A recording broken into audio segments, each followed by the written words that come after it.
Quiero que mientras predico usted esté pensando en esto. ¿Cómo en su casa pueden ver a Cristo en usted? O mejor, de otra manera, ¿están viendo a Cristo en su casa? Todos los que habitan en su casa, en su persona, ¿están viendo a Cristo en mí? El segundo aspecto de este enfoque misionero es cómo estamos haciendo la misión en nuestro entorno social, nuestro lugar de trabajo, nuestro lugar de estudio, el lugar donde nos desempeñamos en la vida cotidiana, en la vida diaria. Y el tercer aspecto tiene que ver más con un tema congregacional, es decir, cómo la congregación, cómo la iglesia está haciendo la misión que Cristo nos mandó a hacer. ¿Cómo estamos impulsando a esos misioneros? ¿Cómo estamos preparando misioneros?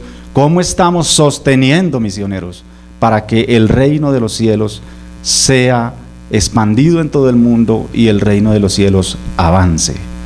Este es el enfoque que hemos estado mirando en el libro de los Hechos. Vamos a leer el pasaje que hoy nos corresponde, que está en el capítulo 8, los versículos 26 al 40. Dice la bendita palabra del Señor de esta manera: un ángel del Señor habló a Felipe diciendo: levántate y ve hacia el sur, por el camino que desciende de Jerusalén a Gaza, el cual es desierto. Entonces él se levantó y fue, y sucedió que un etíope, eunuco, funcionario de Candace, reina de los etíopes, el cual estaba sobre todos sus tesoros y había venido a Jerusalén para adorar, volvía sentado en su carro y leyendo al profeta Isaías. Y el Espíritu dijo a Felipe: acércate y júntate a ese carro. Acudiendo Felipe, le oyó que leía al profeta Isaías y dijo: ¿pero entiendes lo que lees? Él dijo: ¿y cómo podré si alguno no me enseñare? Y rogó a Felipe que subiese y se sentara con él. El pasaje de la escritura que leía era este: como oveja a la muerte fue llevado, y como cordero mudo delante del que lo trasquila, así no abrió su boca. En su humillación no se le hizo justicia, mas su generación, ¿quién la contará? Porque fue quitada de la tierra su vida. Respondiendo el eunuco dijo a Felipe: te ruego que me digas de quién dice el profeta esto, de sí mismo o de algún otro. Entonces Felipe, abriendo su boca y comenzando desde esta escritura, le anunció el evangelio de Jesús. Y yendo por el camino llegaron a cierta agua, y dijo el eunuco: aquí hay agua, ¿qué impide que yo sea bautizado? Felipe dijo: si crees de todo corazón, bien puedes. Y respondiendo dijo: creo que Jesucristo es el Hijo de Dios. Y mandó parar el carro, y descendieron ambos al agua, Felipe y el eunuco, y le bautizó. Cuando subieron del agua, el Espíritu del Señor arrebató a Felipe, y el eunuco no le vio más, siguió gozoso su camino. Pero Felipe se encontró en Azoto, y pasando, anunciaba el evangelio en todas las ciudades, hasta que llegó a Cesarea. Este pasaje se encuentra inmerso en toda la historia que Lucas va narrando y que escribe este libro, que es prácticamente segunda de Lucas. El libro de los Hechos es una continuación del evangelio de Lucas, y Lucas escribe a un hombre que no conocemos mucho de él estaba en eminencia, aparentemente Lucas se dirige a este hombre como excelentísimo Teófilo, y Lucas hace una narración, una introducción a su libro, y llega a la centralidad o al eje donde se va a mover todo el libro de Lucas, que es el versículo 8 del capítulo 1, donde dice: recibiréis poder cuando haya venido sobre vosotros el Espíritu Santo, y me seréis testigos en Jerusalén, en Samaria, en Judea y hasta lo último de la tierra. Y luego en el capítulo 2 vemos el cumplimiento de este anuncio que hace Lucas, anuncio que ya había hecho el Señor, este anuncio que hace el Señor y que narra Lucas, y que ya había anunciado anteriormente en el evangelio de Lucas. En el capítulo 2 lo que vemos es que 50 días después de la Pascua en que fue crucificado el Señor como Cordero Pascual, viene el cumplimiento hecho también por el profeta Joel, y allí unos hombres, 120 aproximadamente, en un aposento alto, reciben el poder del Espíritu Santo, y la gente que estaba allí, los prosélitos y los judíos griegos que habían ido a Jerusalén con ocasión de la Pascua, quedaron asombrados de ver a estos hombres, que por cierto muchos de ellos iletrados hablaban su propio idioma, ellos podían entenderle, y ellos pensaron que estaban borrachos. Allí vemos el primer mensaje poderoso del apóstol Pedro, anunciando y explicando 3 misterios del Evangelio. El primer misterio que Pedro les explica es el hablar en lenguas, que era lo que estaba sucediendo. Y el segundo misterio es la resurrección de Cristo. Pedro les dijo que Cristo, el que ellos habían crucificado, había resucitado. Y el tercer misterio es la glorificación de ese Cristo que ellos habían rechazado. Pero luego continúa el avance del reino, y vemos en el capítulo 3 como un cojo de nacimiento de más de 40 años, imposible negar esa sanidad auténtica hecha por el poder del Espíritu Santo en estos hombres.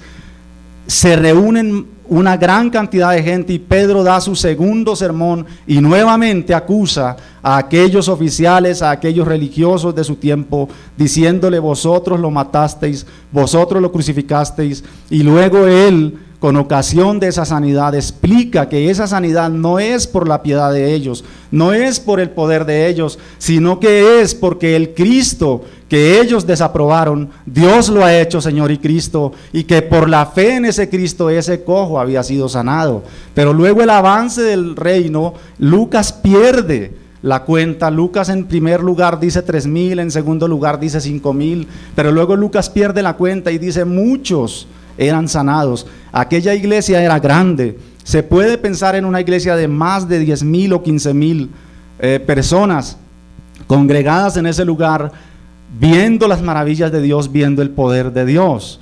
Y entonces en el capítulo siguiente vemos a Pedro y a Juan parados ante el Sanedrín, ante unos hombres de autoridad. El Sanedrín era compuesto por 70 hombres más uno, y estos 70 más uno es porque ese más uno es el sumo sacerdote que por cierto estuvo en el juicio de Jesús, que condenó al Señor a la muerte, y que ahora piensa condenar a estos hombres, pero que el milagro del cojo es innegable y no lo pueden hacer. Luego entonces los sueltan. Estos hombres llegan a la casa donde están los hermanos orando por ellos, y cuando ellos comienzan a orar, a narrar lo que les había sucedido, dice el texto literalmente que el lugar en que estaban tembló, y todos fueron llenos del Espíritu Santo. Este avance del reino continúa, y con ocasión del crecimiento de la iglesia se presentan problemas, y es necesario escoger a 7 hombres que atiendan a las mesas de las viudas judeogriegas que no estaban siendo bien atendidas. Y estos 7 hombres que son escogidos son todos de nombres griegos. Sabiamente los apóstoles encargan a la congregación de escogerlos, y sabiamente la congregación los escoge, todos con nombres griegos, ya que las viudas que estaban siendo desatendidas eran griegas. Y en estos 7 hombres encontramos al hombre de nuestra historia. Lucas, el primer nombre que menciona en estos 7 diáconos o 7 servidores es a Esteban. Y Esteban, en el capítulo 7, presenta por toda la escritura, comenzando desde Génesis hasta llegar a Cristo, presenta el mensaje de salvación, el mensaje del evangelio.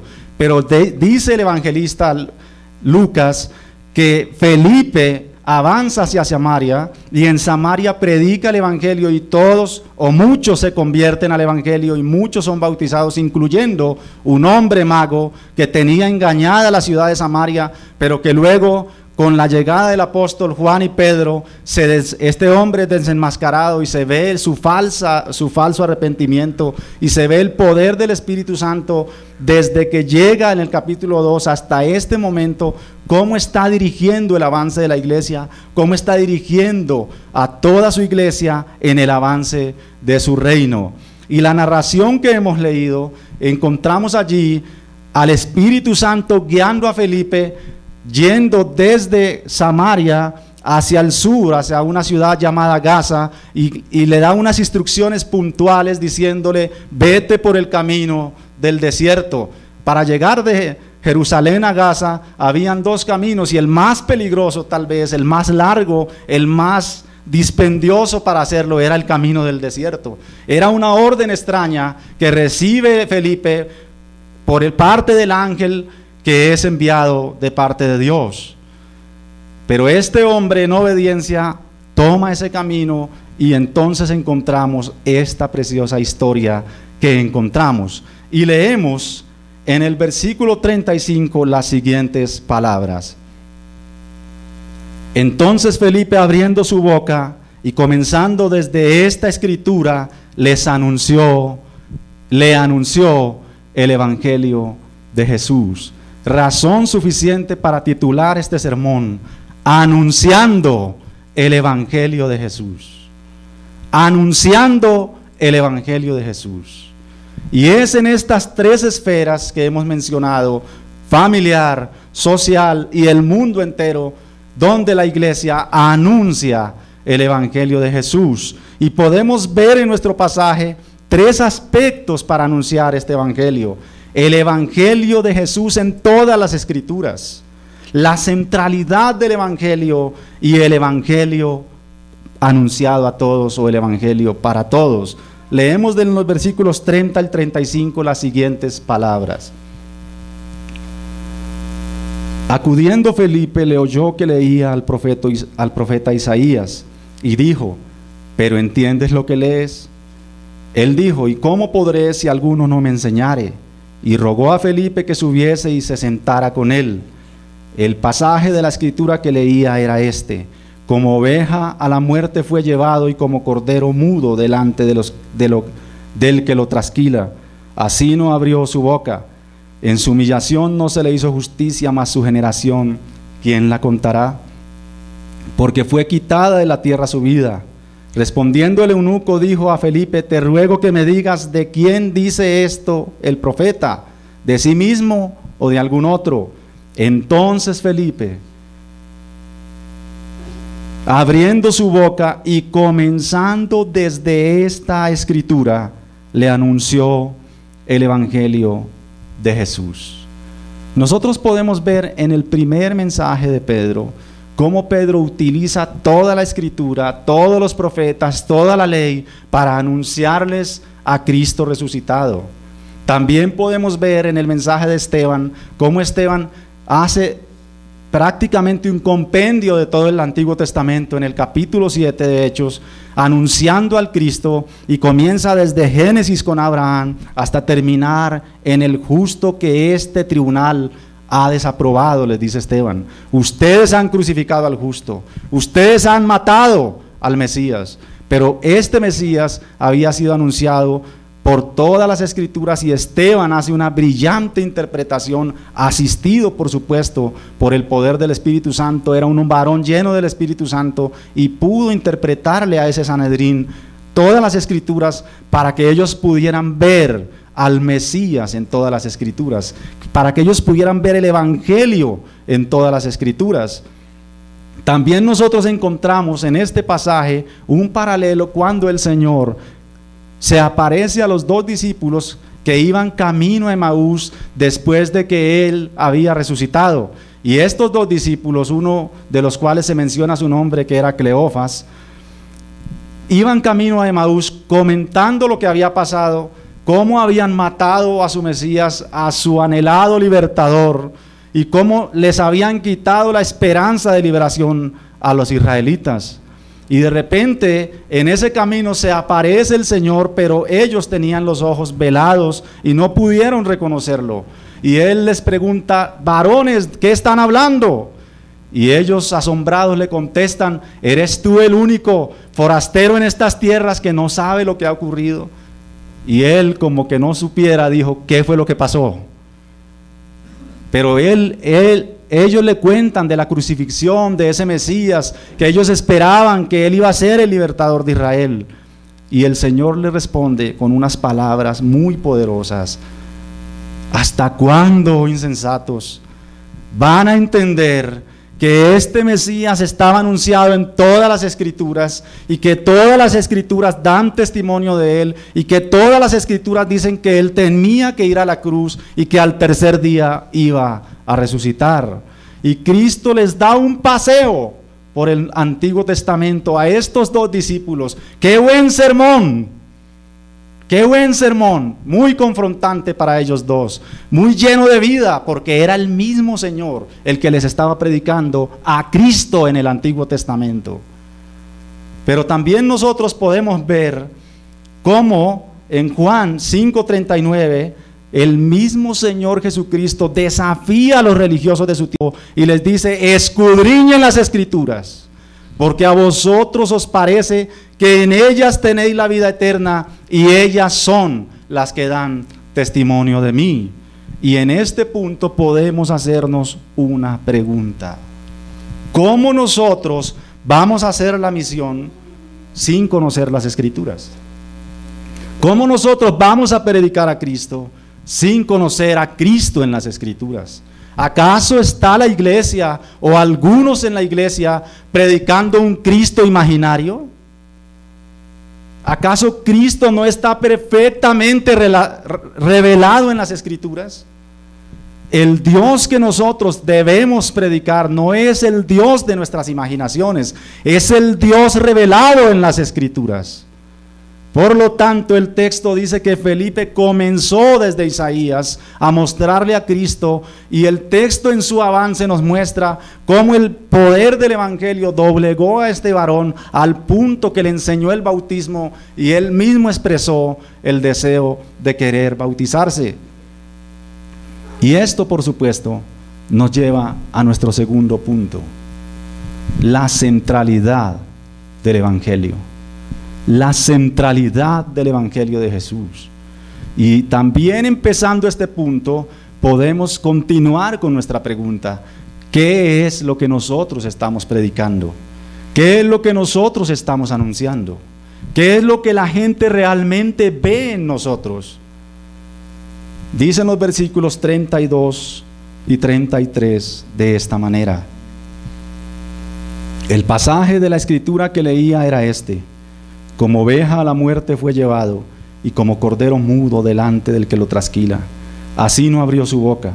En su humillación no se le hizo justicia, mas su generación, ¿quién la contará? Porque fue quitada de la tierra su vida. He aquí, hermanos, la centralidad del Evangelio, la centralidad del mensaje de la iglesia. El pasaje que este eunuco estaba leyendo no era nada más ni nada menos que Isaías 53, 7 y 8, donde presenta la expiación de Jesucristo, y sin expiación no puede haber evangelio, no puede haber iglesia, no puede haber salvación. De manera pues que lo que el Espíritu Santo llevó a leer a este hombre fue la centralidad de toda la Biblia. Toda la Biblia es la historia de la redención, y no hay redención sin expiación. De manera pues que la centralidad del Evangelio es el acto expiatorio de Cristo en la cruz del Calvario. Quiero que me acompañen por favor a Isaías 53. Dicen los versículos 7 y 8 que estaba leyendo el eunuco de esta manera: angustiado él y afligido no abrió su boca, como cordero fue llevado al matadero, y como oveja delante de sus trasquiladores. Enmudeció y no abrió su boca. Por cárcel y por juicio fue quitado, y su generación, ¿quién la contará? Porque fue cortado de la tierra de los vivientes, y por la rebelión de mi pueblo fue herido. Amada iglesia, la ley de Dios ha sido quebrantada. La ley de Dios ha sido quebrada. La ley de Dios se le ha hecho un ataque a su santidad. Y la persona que lo ha hecho, o el ser que lo ha hecho, es un ser mortal. Es un ser finito. Es una persona hecha de barro. Pero la ofensa que se ha hecho a esta ley santa se ha hecho contra el Dios eterno, contra el Dios santo, contra el alto y sublime. Por lo tanto, la deuda es eterna. La deuda es impagable, porque quien cometió la ofensa es finito, pero el ofendido es infinito. Quien cometió la ofensa es mortal, pero el ofendido es inmortal. Quien cometió la ofensa es pecaminoso, pero el ofendido es santo. Por lo tanto, esta vil criatura no puede pagar la deuda. Y la Biblia nos muestra cómo la humanidad está completamente perdida. La Biblia dice que por cuanto todos pecaron, todos están destituidos de la gloria de Dios. Romanos capítulo 1 versículo 18 dice: pero la ira de Dios se manifiesta contra toda impiedad, contra todos los hombres que detienen con injusticia la verdad. Y el Salmo 7 dice que Dios está airado todos los días con el pecador. Dios está airado todos los días con el pecador. No hay forma de salvarse. Está la humanidad perdida. No hay forma. La humanidad no puede pagarle a Dios. Usted no puede pagarle a Dios. Y en este punto quisiera llevarlos a pensar en nuestro gran Dios como el Dios libre, como el Dios eterno, único y soberano, como el Dios que está único en el universo, el Dios que no necesita de nada ni de nadie. ¿Qué canción le vamos a cantar a Dios? ¿Qué oración le vamos a orar a Dios? ¿Qué acción vamos a hacer para conmover a Dios? Dios es firme y eterno, inconmovible en su trono. Y nada puede hacer la criatura para conmover a ese Dios, porque Dios es firme, perfectamente feliz. Dios tiene unas criaturas mucho mejores que nosotros, pero tampoco necesita de ellas. Dios, en su tiempo, cuando no había tiempo, cuando Él estaba solo en la eternidad, sin ningún tipo de creación, cuando no habían ángeles, ni querubines, ni tierra, ni cielo, ni mar, cuando no habían hombres, ni ninguna criatura viviente en este mundo, era existente, perfectamente feliz, perfectamente completo, perfectamente feliz, sin necesitar de nada ni de nadie. Y aún sigue inmutable en su trono, sin necesitar de nada ni de nadie. Por lo tanto, cualquier pretensión humana es mera arrogancia delante del perfecto y eterno Dios. Todo lo que le queda a la criatura entonces es humillarse. Y esta es la centralidad del Evangelio, que ningún humano, pudiendo pagar la deuda, él mismo se la ha pagado. El eterno Dios, cuya deuda tenía que ser pagada por uno que fuera igual a él, y el humano hombre que tenía que pagar la deuda siendo como es, hombre. Este es el misterio del Evangelio, que Cristo se hizo hombre, que Cristo, siendo Dios, se despojó de su condición y tomó la forma de siervo. Y este es el misterio del Evangelio. Las dos naturalezas, la humana y la divina, convergen en una sola persona. Y allí encontramos entonces el acto expiatorio de Dios, el león que se hace cordero y que muere en la cruz y que derrama su sangre y que nos presenta justos delante del Padre. Una criatura incapaz de justificarse delante de Dios ahora es declarada justa, y en esto consiste y en esto se define la expiación. Expiación es la muerte sustitutiva del Cordero de Dios, que nos presenta o que cancela la deuda legal que teníamos con Dios. Es la muerte sustitutiva, es decir, quien tenía que morir era usted y era yo. Pero hoy hemos sido sustituidos por un cordero. Y esto es lo que el etíope iba leyendo. Como cordero fue llevado al matadero, como oveja delante de sus trasquiladores enmudeció y no abrió su boca.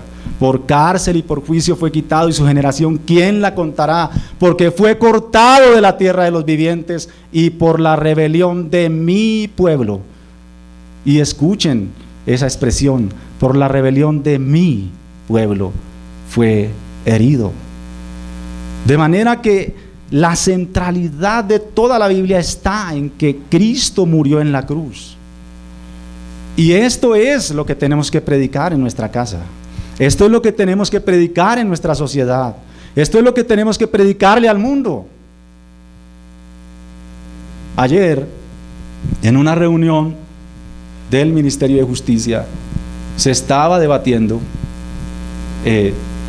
cómo se va a enfrentar los operadores de justicia alternativa, cómo van a operar para asistir a, si es que se firma el tratado de paz, a muchos desmovilizados y a muchas personas que vendrían a las ciudades, y cómo se va a atender eso, y se forma un debate sobre el meollo del asunto y sobre dónde parte la maldad del hombre, y cada uno expone sus teorías.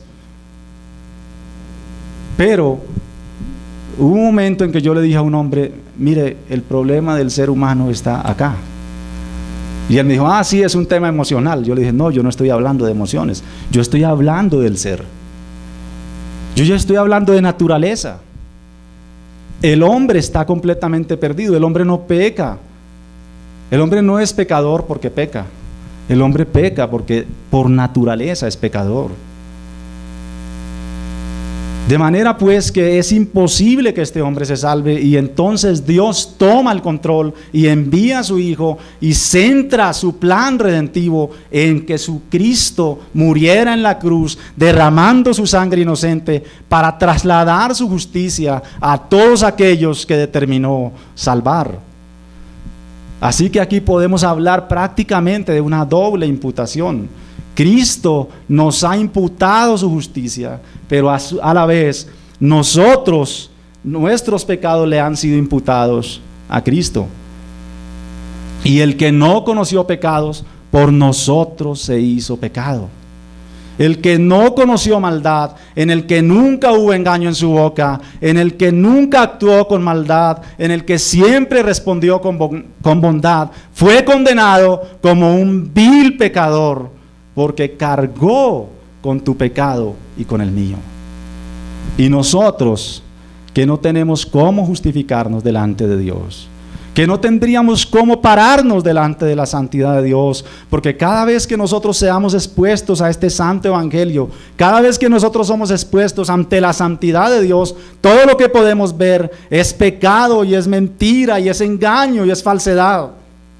Isaías, cuando se expuso ante la santidad de Dios, todo lo que pudo ver en él fue pecado, y Dios no se lo negó. Ay de mí, que soy hombre inmundo de labios y habito en un pueblo inmundo de labios, porque mis ojos han visto a Dios.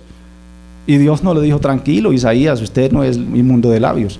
Dios se lo ratificó. De hecho, envió a un ángel con un tizón encendido para que purificar el pecado de su vida, que era, al parecer pecaban mucho con sus labios. Y cuando el Señor se dirigía a los fariseos, Él les dijo, sin inmutarse y sin mostrar una condición como de querer quitarlos de su condición real, Cristo les decía: vosotros sois de vuestro padre el diablo, y las obras de vuestro padre queréis hacer. Y era una declaración contundente de su condición espiritual. Y también en otra ocasión Cristo dijo: si vosotros, siendo malos, saben hacer buenas cosas, pero escuchen la primera frase: vosotros siendo malos. De manera que por todas partes este evangelio nos acusa y nos pone en nuestra real condición. ¿Quién pues podrá justificarse delante del Señor? ¿Quién puede acaso aquí pararse delante de Dios y justificarse delante de Él? Usted y yo, mi querido hermano, somos pecadores, y por lo tanto necesitamos el acto expiatorio de la cruz. Y esa es la centralidad del evangelio. Hoy encontramos mensajes aguados, encontramos mensajes desviados, encontramos gente con un evangelio antropocéntrico centrado en sus oraciones en sí mismo, centran sus predicaciones en sí mismo, centran su culto y sus canciones en sí mismo, pero no se dirigen al Dios eterno. Y es necesario pues que volvamos a las Escrituras y que presentemos un evangelio escritural. El evangelio está en todas las Escrituras y el consejo de Dios debe ser predicado todo, completo. Cristo, cuando comisionó a sus discípulos, les dijo: id por todo el mundo y prediquen el evangelio a toda criatura, enseñándoles que guarden todas las cosas que yo os he enseñado. Todas las cosas que yo os he enseñado. De manera pues que una persona solo puede ser salva si recibe el evangelio.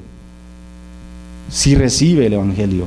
No podemos pretender salvar a nuestra familia, salvar a nuestra sociedad, salvar al mundo sin predicar el evangelio.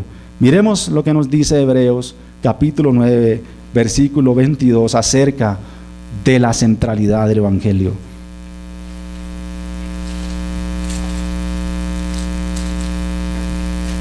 Y casi todo es purificado, según la ley, con sangre. Y sin derramamiento de sangre no se hace remisión de pecado. Estoy leyendo Hebreos capítulo 9, versículo 22. Y ahora voy a Primera de Pedro, el capítulo 1, los versículos 18 y 20.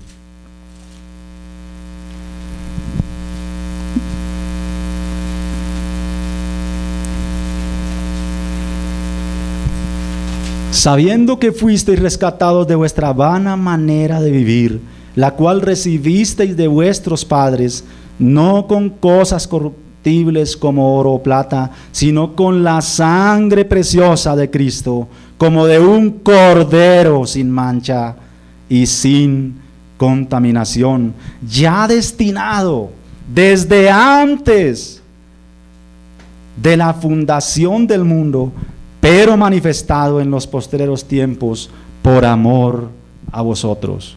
Noten ustedes aquí cómo este pasaje poderosamente nos habla de que el acto expiatorio de Cristo es un acto concebido en la mente de Dios, en el consejo eterno de Dios, en el decreto de Dios, desde antes de la fundación del mundo, cuando no había nacido ningún hombre, ni ningún hombre había pecado. Ya Cristo estaba destinado, según el versículo 20, a morir en la cruz, porque esta es la centralidad de la revelación de Dios. Este es el misterio del evangelio.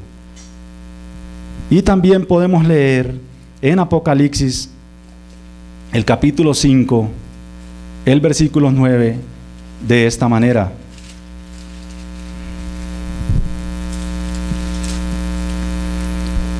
y cantaban un nuevo cántico diciendo: digno eres de tomar el libro y de abrir sus sellos, porque tú fuiste inmolado y con tu sangre nos has redimido para Dios de todo linaje y lengua y pueblo y nación.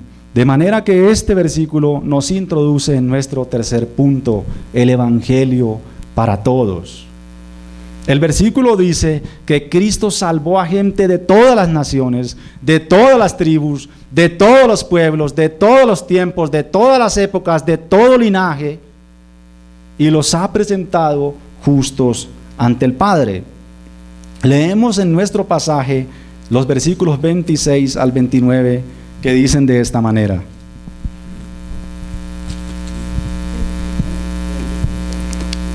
Hechos 26 al 29 dice: un ángel del Señor habló a Felipe diciendo: levántate y ve hacia el sur, por el camino que desciende a Jerusalén a Gaza, el cual es desierto. Entonces él se levantó y fue, y sucedió que un etíope eunuco, funcionario de Candace, reina de los etíopes, el cual estaba sobre todos sus tesoros, y había venido a Jerusalén para adorar, volvía sentado en su carro y leyendo al profeta Isaías. Y el Espíritu dijo a Felipe: acércate y júntate al carro. Y luego leemos en los versículos 36 al 40: Y yendo por el camino llegaron a cierta agua y dijo el eunuco: aquí hay agua, ¿qué impide que yo sea bautizado? Felipe dijo: si crees de todo corazón, bien puedes. Y respondiendo, dijo: creo que Jesucristo es el Hijo de Dios. Y mandó parar el carro y descendieron ambos al agua, Felipe y el eunuco, y le bautizó. Cuando subieron del agua, el Espíritu del Señor arrebató a Felipe y el eunuco no le vio más, siguió gozoso su camino. Pero Felipe se encontró en Azoto y pasando anunciaba el Evangelio en todas las ciudades hasta que llegó a Cesarea. En estos versículos podemos encontrar cómo el Espíritu Santo guía a su iglesia para llevar el Evangelio a todos los rincones de la tierra sin distinción de raza, sin distinción económica, sin distinción social, sin distinción de frontera. Y aquí encontramos a un hombre como ejemplo, un hombre de Etiopía, un hombre africano, y que además tenía unas condiciones que le impedían acceder a la compañía de los santos, al pueblo de Dios. Y una de esas condiciones es que este hombre era eunuco. Eunuco no necesariamente significa castrado. Eunuco también era una forma de decir de hombres que servían en la corte, pero lo más posible es que este hombre sí lo fuera. Y este hombre dice que es temeroso de Dios. Hay una distinción en el Nuevo Testamento entre judíos, entre prosélitos y entre temerosos de Dios. Un judío pues es un judío que nace en Israel, que es plenamente judío con los plenos derechos de los hebreos, de los judíos. Y un prosélito es alguien que ha llegado y se ha circuncidado y se hace judío, o mejor dicho, eso es lo que hacían los judaizantes. Pero un hombre temeroso de Dios era alguien que quería pertenecer al pueblo de Dios, que quería ser judío, que quería circuncidarse, que quería acoger toda la ley judía, pero que tenía cosas o elementos en su vida que le impedían. Por ejemplo, este hombre no podía ser circuncidado, y en Levítico se da la ley de que ningún mutilado, de que ningún castrado pudiera pertenecer al pueblo del Señor. También esa ley la encontramos en Deuteronomio. Y entonces lo que podemos ver en este pasaje es el Evangelio tumbando esta barrera. Este hombre que era temeroso de Dios y que posiblemente, dice el texto, que iba leyendo una copia del libro de Isaías, un pergamino, posiblemente que había comprado en Jerusalén, y que cuando iba de regreso, tal vez por eso quiso tomar el camino más despacioso, más lejano para llegar a su pueblo, para tener la oportunidad de leer todo el libro. Y entonces este hombre, nos podemos ver, o el pasaje nos da luz, que era un hombre manejando el tesoro del reino, que tenía unas posibilidades económicas, ya que ninguno podría comprar un libro si no tenía una posibilidad económica de hacerlo. Además, andar en un carruaje de esa talla con conductor y todo no era tan fácil. Hoy pues los carros nos atropellan, se suben a los andenes, pero en ese tiempo ver un carro no era muy común. Y todo esto nos habla de unas barreras. Y cuando Felipe se acerca al carro, le hace una pregunta. Pero hay que pensar también que no era tan fácil acercarse a un carruaje. Quien andaba en un carruaje, y más siendo de una corte real, tenía que tener unos escoltas. Y no era tan fácil acercarse a un carro, ya que los caminos eran sumamente peligrosos. Pero el Espíritu le guía y le dice: júntate al carro. Y la primera pregunta que le hace es en griego. Felipe tiene su razón de ser en el capítulo 6, cuando es mencionado por Lucas entre uno de los 7 con un nombre griego. Lo que nos dice es que Felipe hablaba el idioma griego. Por lo tanto, este funcionario también lo hablaba, porque el idioma común de aquella época era el griego. Y Felipe le pregunta en griego: ¿entiendes lo que lees? Y en el griego esta frase, entiende lo que lees, es un juego de palabras que llevan a la persona a reaccionar de diferentes maneras. Sin embargo, el Espíritu Santo tiene el control, y aquel hombre reacciona humildemente. Este hombre, de una posición, hubiera podido decir: pues claro que entiendo lo que leo, ¿a ti qué te importa? Pero él respondió: ¿cómo voy a entender si no hay quien me lo explica? Yo no sé cómo reaccionaríamos nosotros si alguien nos hace esa pregunta. Nuestra arrogancia está tan evolucionada. Pero este hombre, ¿cómo voy a entender si nadie me lo explica? Pero aquí lo que vemos es el evangelio tumbando una barrera. ¿Y qué tal si nos devolvemos al bloque anterior? Cuando los judíos fueron dispersos, Felipe va a Samaria, pero los samaritanos no se trataban con los judíos. Y la razón es porque habían sido invadidos en el pasado y habían sido deportados los habitantes de Samaria, o en su gran mayoría, y Samaria había sido habitada por gran cantidad de pueblo pagano. De manera que los pocos judíos se mezclaron con esos paganos, al punto que los judíos de Judea, al sur de Palestina, miraban a los del norte como que esos no son judíos, como que esos son impuros. Y nosotros tenemos en el capítulo 4 de Juan una ocasión cuando el Señor va hacia Galilea, y dice el texto que Cristo no quiso irse por Iturea, sino que quiso irse derecho y pasar por Samaria. Y le era necesario pasar por Samaria, y allí encontramos entonces al mismo Señor tumbando las barreras raciales y las barreras de frontera y las barreras sociales. Y este es el evangelio, un evangelio para todos.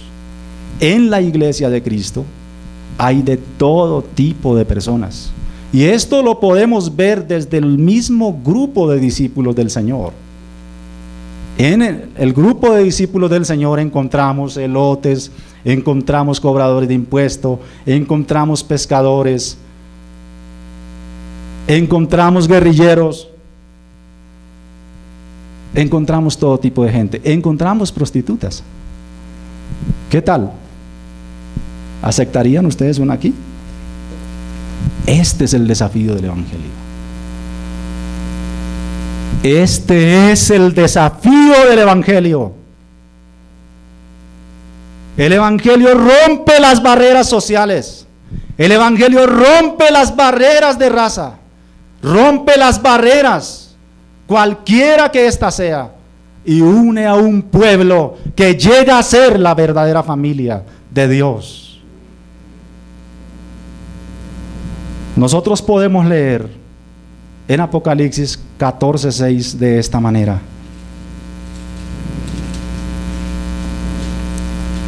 estos son los que no se contaminaron.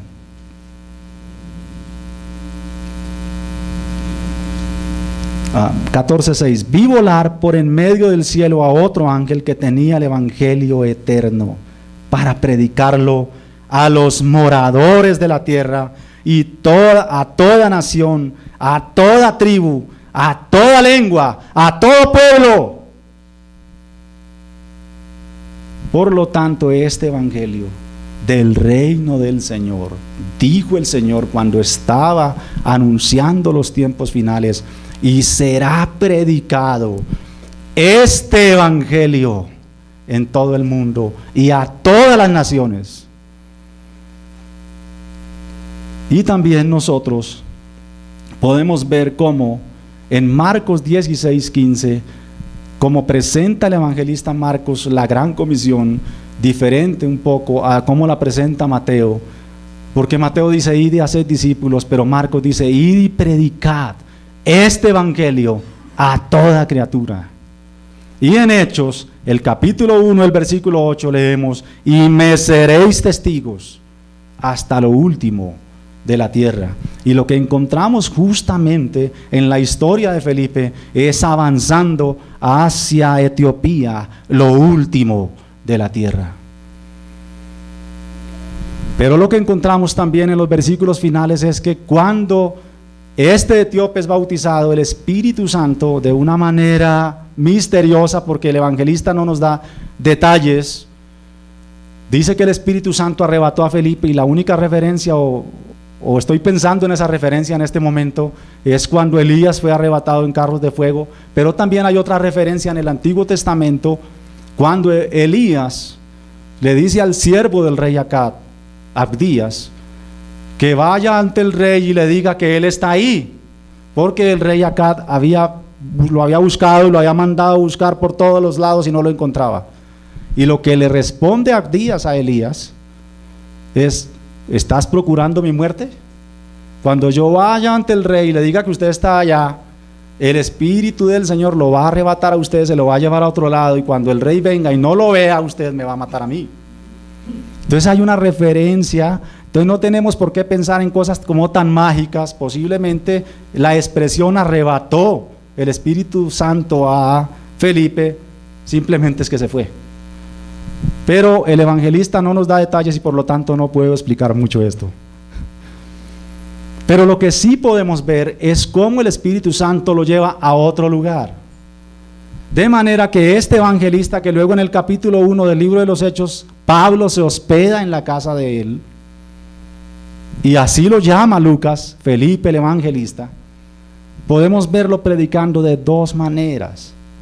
Una es de manera masiva, predicándole a todo un pueblo, como Pablo lo hacía también, y otra es de manera personal.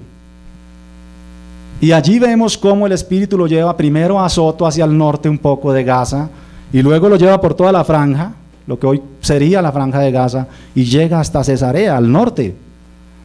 De manera que podemos ver el avance del reino en esta misión. Luego también el pasaje completo nos está enseñando que la iglesia la misión primordial de la iglesia es predicar el evangelio de Jesús. Nosotros los creyentes vivimos, escuche bien, para predicar a Cristo. Lo que más me apasiona a mí, lo que más le debe apasionar a todo hijo de Dios es predicar a Cristo. De manera pues que si sus afanes en esta vida son otros, usted debe cuestionar seriamente su cristianismo. Seriamente. El mensaje de Cristo es firme. También podemos ver en el pasaje la soberanía de Dios, cómo Dios está dirigiendo todas las cosas, cómo Dios le habla a Felipe, cómo Dios permite que este hombre vaya por el mismo camino, se encuentren, le hablen, encuentren agua en el camino desierto. Y vemos la soberanía de Dios guiando a la iglesia para expandir el reino de los cielos. Pero lo que más precioso podemos ver en el pasaje es a nuestro amado Señor Jesucristo. En la respuesta del mismo etíope, aunque muchos eruditos cuestionen este versículo 27, cuestionen su inspiración divina, el versículo 27 es casi la centralidad del pasaje. De manera pues que yo puedo pensar en un ataque maligno al querer quitar este versículo diciendo a algunos que no es inspirado, solo porque en algunos textos no se encuentra. Pero el versículo 27 dice el eunuco, 27, estoy citándolo bien.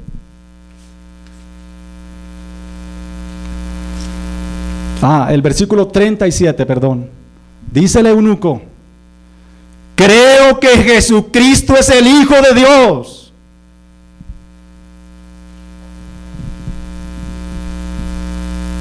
Y allí entonces encontramos al Hijo de Dios, al siervo sufriente.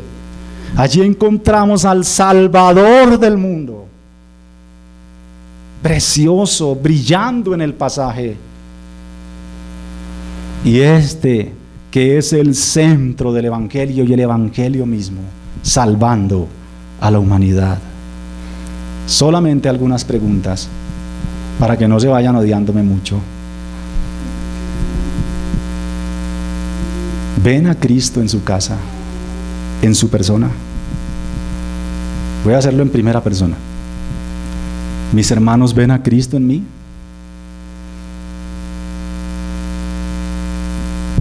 ¿Mis compañeros de trabajo ven a Cristo en mí? ¿Mis jefes ven a Cristo en mí? ¿O los que están bajo mis órdenes ven a Cristo en mí?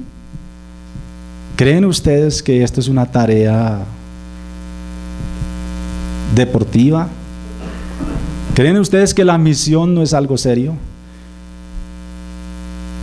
Si tú eres una persona que no estás sintiendo por la misión, y finalmente quiero con esto hacer un llamado al pecador.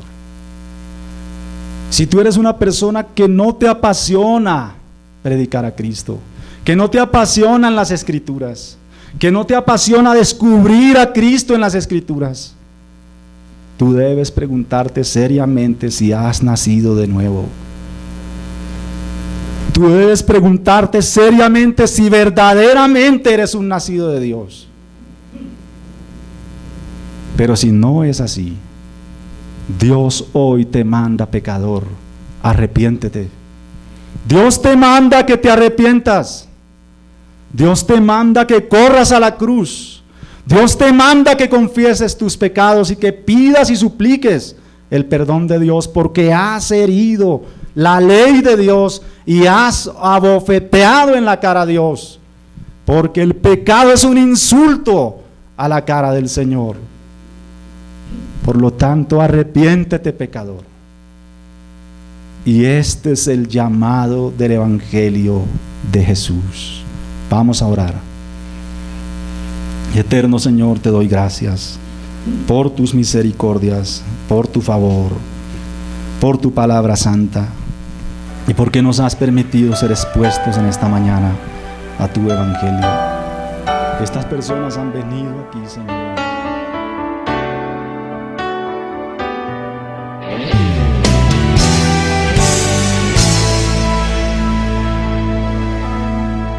Con tu sangre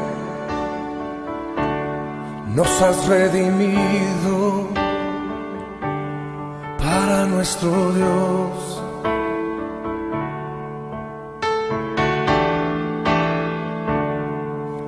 De todo linaje, pueblo, lengua